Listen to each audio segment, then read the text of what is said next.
Coucou mes petits chéris, donc on se retrouve aujourd'hui pour le petit message du jour du 28 décembre 2020. Alors c'est toujours le même principe, mic. L'âge trompette, vous choisissez un des deux, moi je vous donne un petit message qui vous accompagne toute la journée. On va prendre l'oracle du peuple végétal, on va avoir un superbe message, je vous lirai la carte comme d'habitude.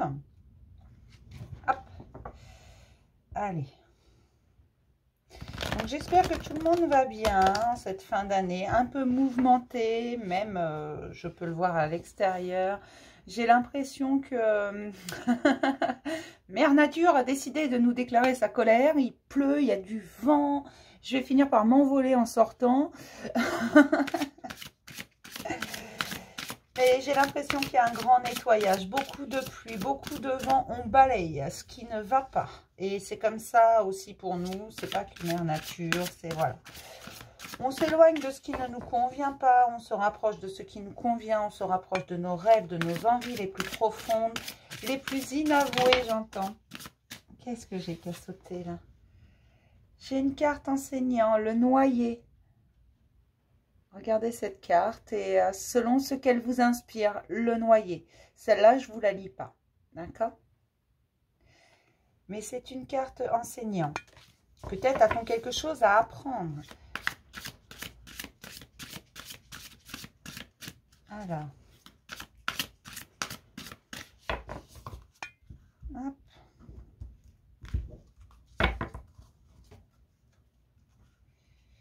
Pour mon petit mic. Et pour ma trompette. Hop. Donc on commence toujours par mic. Vous le savez. J'ai une carte nourricière, l'épinard. Il me semble qu'elle est déjà sortie pour les mic. Je les mélange les cartes. Il me semble l'épinard et il me semble également que je vous avais dit, moi ce que ça m'inspire c'est Burke. Alors qu'en fait cette carte elle est superbe. On va regarder ce qu'elle nous dit. Mais il me semble que je l'avais déjà sortie. Les nourricières. Hop, l'épinard, 145. On va regarder ce qu'elle nous dit, parce que je vous avoue que je ne me rappelle pas du tout. Pour savoir qui est quelqu'un, n'écoute pas ce que les autres disent de lui, mais ce qui lui dit des autres. Ce que lui dit des autres. Alors, je vais vous lire la carte. L'épinard est une plante délicate, sensible, assez jeune, discrète de nature et qui n'a pas toujours eu très bonne réputation. Pourtant, elle se plaît à être cultivée dans nos potagers, où elle y trouve simplement sa place, pourvu que le sol ne soit pas acide, mais plutôt calcaire, bien drainé et riche en humus, pourvu que le climat offre de la fraîcheur et de l'humidité, et que l'emplacement permette autant d'ombre que de soleil, pourvu enfin que le jardinier protège ses pieds délicats de paillage.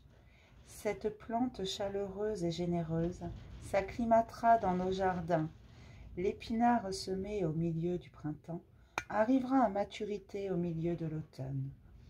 Pour le récolter tout l'hiver, il suffira de le semer à la fin de l'été. Son nom lui vient probablement de la nature épineuse de son fruit, mais l'origine de son nom n'est pas certaine.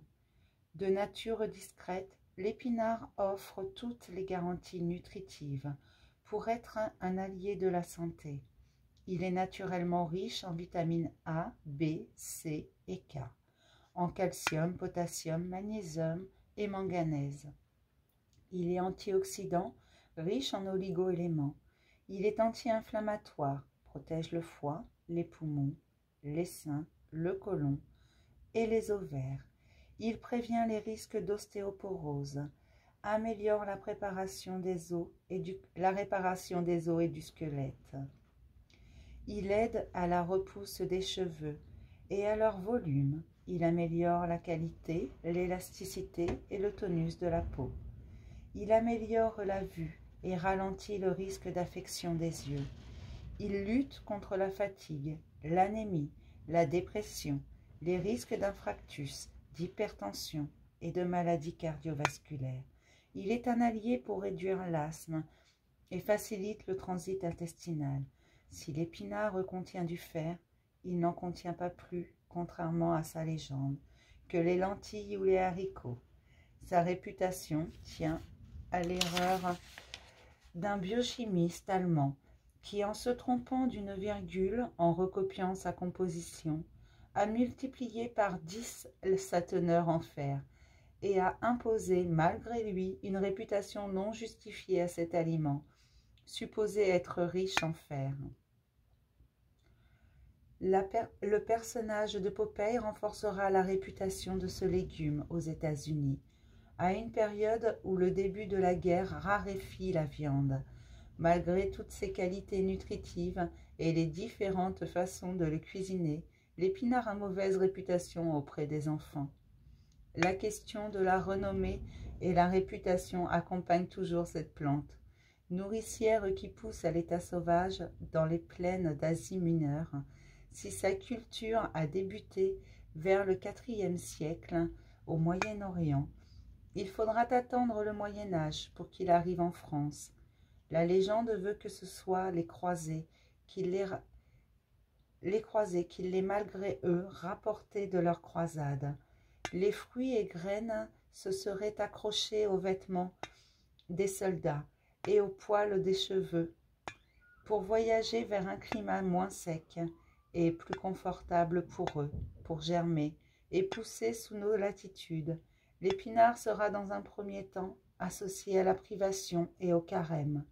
Il faudra attendre l'influence de Catherine de Médicis pour que l'épinard franchisse les portes des cuisines de la cour et soit reconnu comme une gourmandise, en devenant l'un des légumes les plus cuisinés de la Renaissance.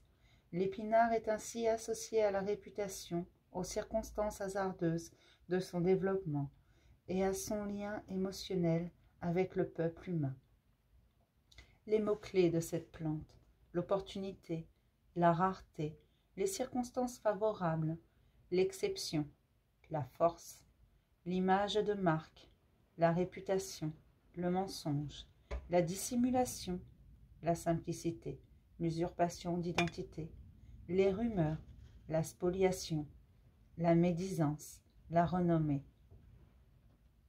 N'écoutez jamais ce que les gens disent sur une personne. Jamais. Ne vous fiez pas aux apparences ou aux rumeurs, mes chéris. C'est important. Cet épinard, on a cru longtemps qu'il était riche en fer. Mais non, c'était une erreur, une mauvaise réputation.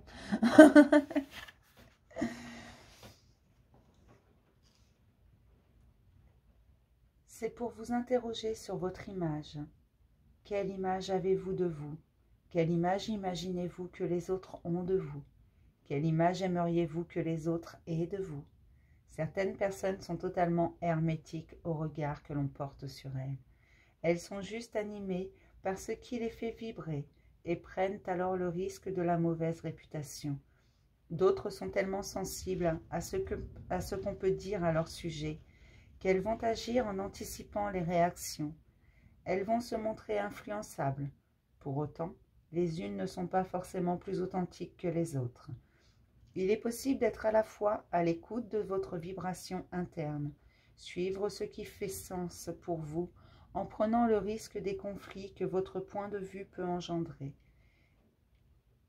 Et il est possible dans le même temps d'être diplomate, attentif aux répercussions que vos actions auront sur votre environnement, être à l'écoute de vous tout en étant à l'écoute de l'autre. C'est ce que nous apprend le message de l'épinard.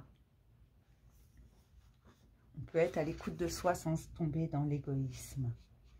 Le message de l'épinard.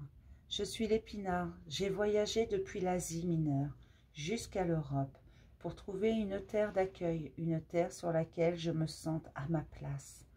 Car nous avons besoin chacun, pour nous épanouir, de trouver l'environnement favorable à notre développement. Il faut pour cela être prêt à faire des sacrifices, à déménager. Bien que j'habite cette planète depuis des millénaires, j'ai souvent été ignorée, peu considérée. Pour autant, tout ce qui se dit de moi ne dépend pas de moi et je n'ai aucun impact sur ce que les personnes apprécient ou n'apprécient pas chez moi. Et toi, es-tu attentif à ce que l'on dit sur toi? Jusqu'où es-tu prêt à aller pour entendre des compliments et des louanges? Admets que tu n'auras jamais, quels que soient tes efforts, d'impact sur ce que ton entourage dira de toi. Tu pourras te trouver généreux quand on te dira avare, avare quand on te dira généreux. Alors reviens à toi, concentre-toi sur ce qui vibre en toi, ce qui est aligné, juste et harmonieux dans ton cœur. Alors tu rayonneras sans effort la puissance de ton authenticité. Soyez-vous.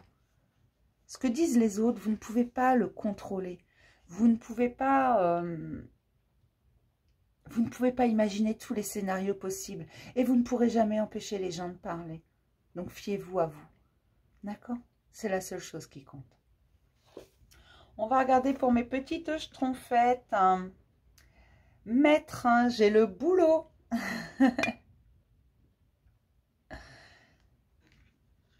On va regarder ce que nous dit cette carte. Elle est très jolie. Regardez sur cette carte, je n'avais pas encore vu. Il y a une sorte de porte dans l'arbre, dans le tronc d'arbre. Il y a une espèce de petite porte. On va regarder ce qu'elle nous dit.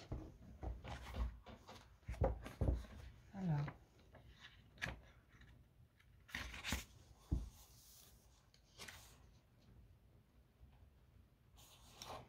Page 27.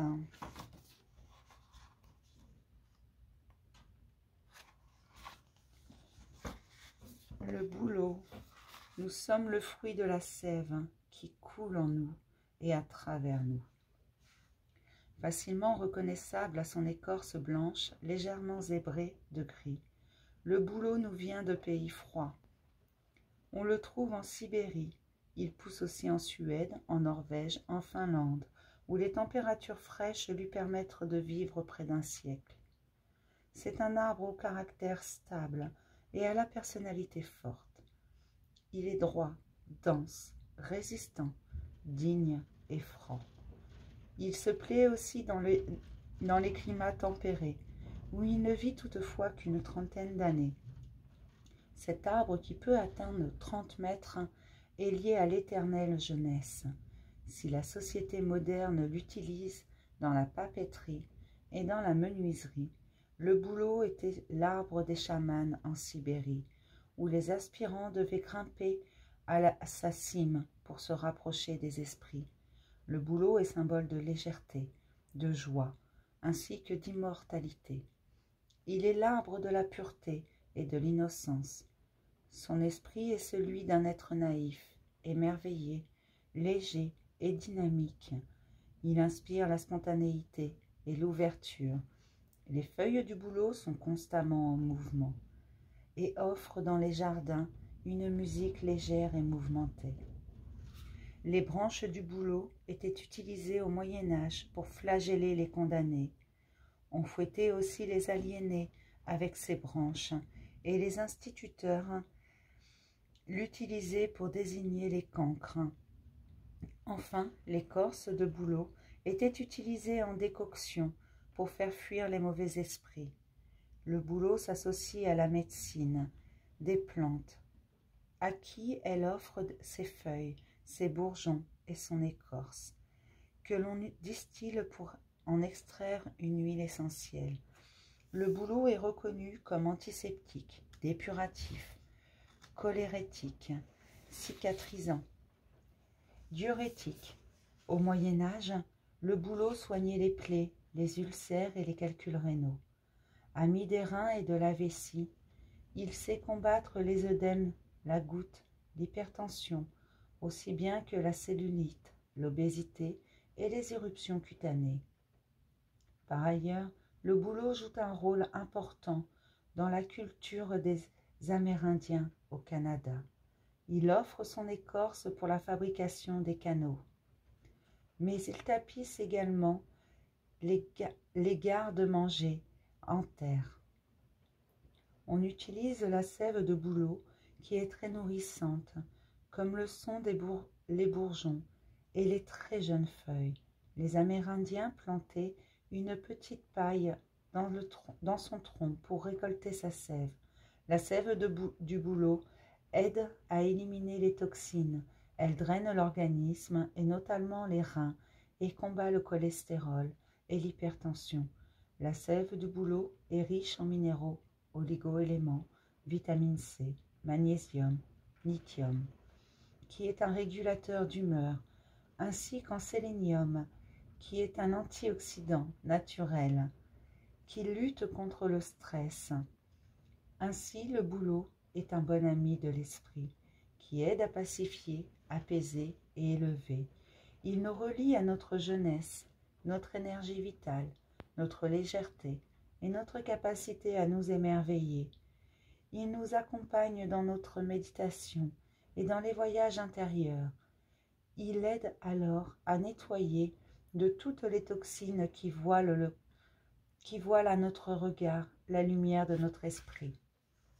Les mots-clés: la lignée, la fratrie, l'éternelle jeunesse, la généalogie, les ancêtres, la peau, le changement, le mouvement, la fluidité, la richesse, la transmission, l'héritage, le don, la pureté, le lâcher-prise, l'éducation, la culture, la connaissance.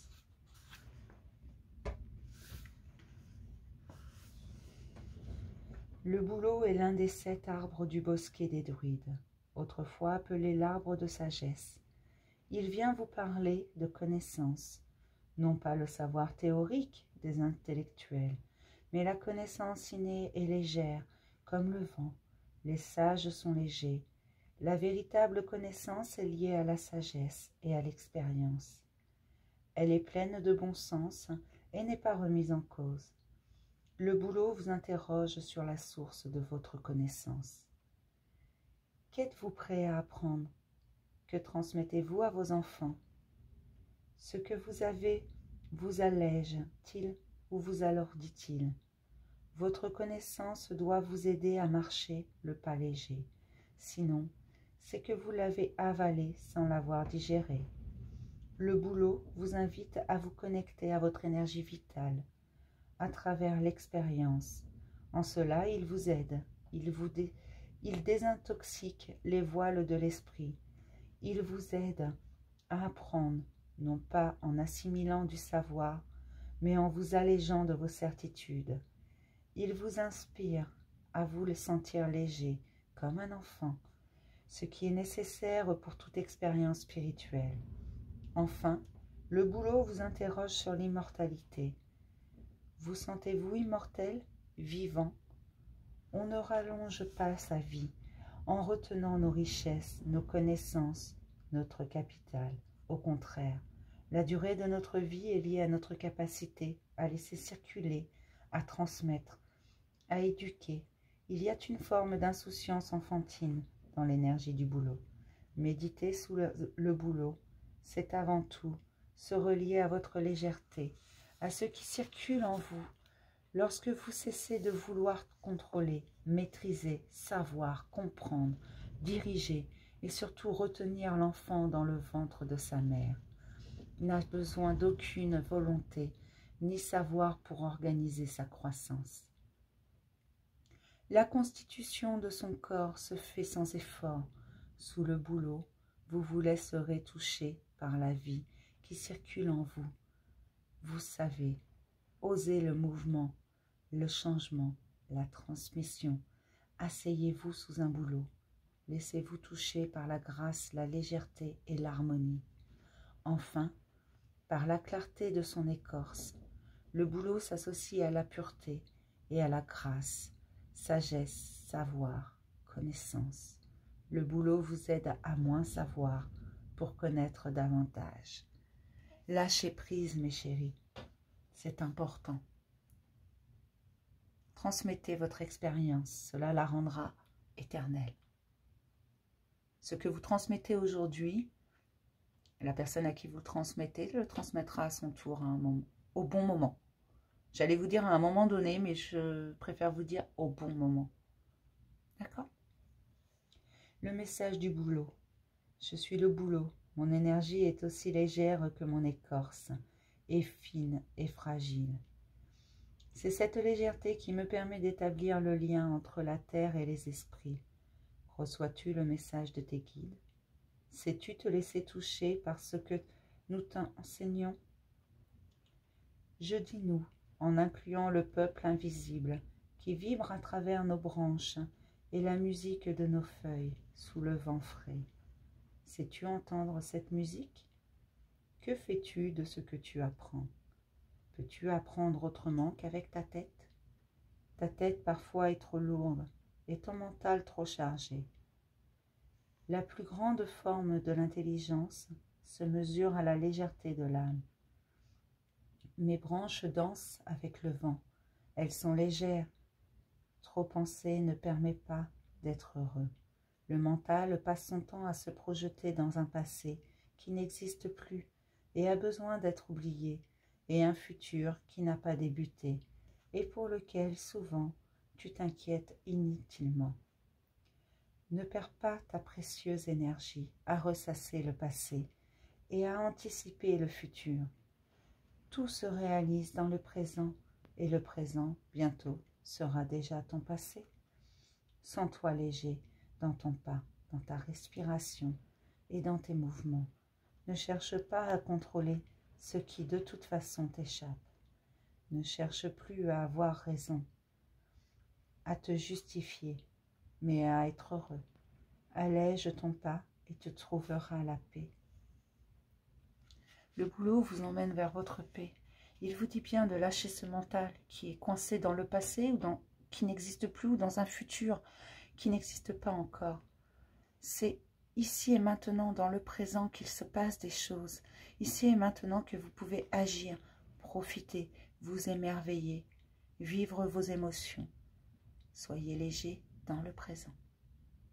Je vais m'arrêter là, mes petits chéris, pour le petit message du jour. Je vais vous souhaiter une superbe journée et je vous dis à demain pour un nouveau message du jour. Bisous, mes chéris.